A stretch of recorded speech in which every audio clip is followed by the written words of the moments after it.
நிலையற்கட்டளை 19A பிரிவின் கீழ் நான் பிரேரணை ஒன்றை முன்வைக்கின்றேன். அது எனது உரிமை. 20க்கும் அதிகமான உறுப்பினர்கள் அந்த யோசனையை முன்வைப்பதற்கான அனுமதியை வழங்கியுள்ளனர். ஈரான் இஸ்ரேல் யுத்தத்தை அடிப்படையாக கொண்டு பல முக்கிய பிரச்சனைகள் எழுந்துள்ளன. இதனால் தேயிலை உள்ளிட்ட ஏற்றுமதி துறை எதிர்நோக்கியுள்ள பாரதூர நிலைமை தொடர்பில் நாம் கட்டாயம் கலந்துரையாட வேண்டும். வலயத்தின் பாதுகாப்பு உள்ளிட்ட பல பிரச்சனைகள் தொடர்பில் அவசர நிலைமையின் கீழ் தொடர்பில் விவாதம் ஒன்று அவசியம். முடியுமானால் இன்றைய தினம் அல்லது நாளைய தினம் விவாதம் ஒன்று தேவை. இது தொடர்பில் அரசாங்கம் எடுத்துள்ள நடவடிக்கைகள் என்ன, அரசாங்கத்தின் நிலைப்பாடு என்ன என்பதை அறிந்து கொள்ள இன்று அல்லது நாளை விவாதம் ஒன்று தேவை. හෙට දිනේ විධිමත් විවාදයක් දැනටවත් මේක පරක්කුයි. ගරු සභානායකතුමා දැන් සභා විපක්ෂ නායකතුමා ගරු කතානායකතුමනි ඕක තමයි ඔබතුමාගේ ප්‍රශ්නේ. இன்று மாலை 3 மணிக்கு இந்த விவாதத்தை நடத்தலாம். இது தேசிய ரீதியில் முக்கியமான ஒரு விடயம். මේක ජාතික වශයෙන් වැදගත් කාරණයක්. විස්තරණයෝග අනුව මේ ප්‍රශ්නය පිළිබඳව සලකා බලන්න. நிலையில் கட்டளையின் படி இது தொடர்பில் கவனம் செலுத்த விரும்புகின்றோம். அதனை இன்று மாலை 3:30 நடத்தலாம். பாராளுமன்ற உறுப்பினர் ஹெக்டர் அப்புஹாமி சபை ஒத்திவைப்பு பிரேரணை ஒன்றை கேட்டிருந்தார். எனவே 2 சபை ஒத்திவைப்பு விவாதங்கள் நடத்த முடியாது.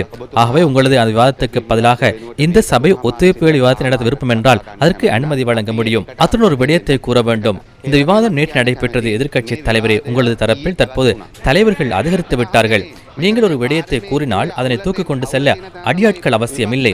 நீங்கள் நிலையில் கட்டளையின்படி கூறினீர்கள், அதனை வழங்க நாம் தயாராக உள்ளோம். எனினும் இங்கு 2-3 பண்டிதர்கள் உள்ளனர்.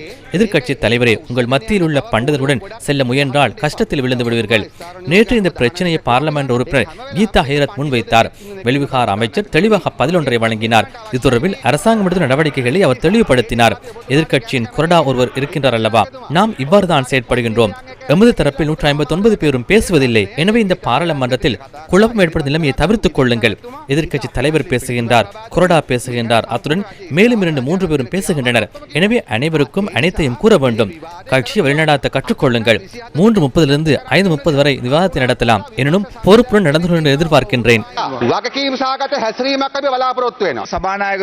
இந்த பக்கம் தலைவர்கள் அதிகம் என்று சபை முதல்வர் கூறுகிறார். தலைவர்கள் அதிகம் அல்ல. இங்கு 12 கட்சிகள் உள்ளன. எனவே 12க்கும் அதிகமான தலைவர்கள் உள்ளனர். எனவே அதனை ஒரு தனி அரசியல் கட்சி தீர்மானிக்காது.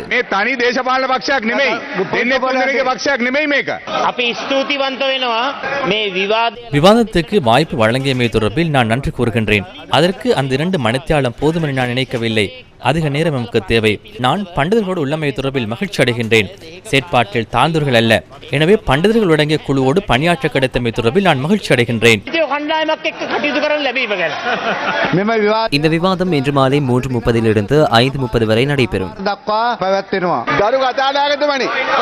எதிர்க்கட்சியில் இங்குள்ள அனைவரையும் மாலை 5:30 வரை சபையில் இருக்குமாறு கேட்டுக் கொள்கின்றேன்.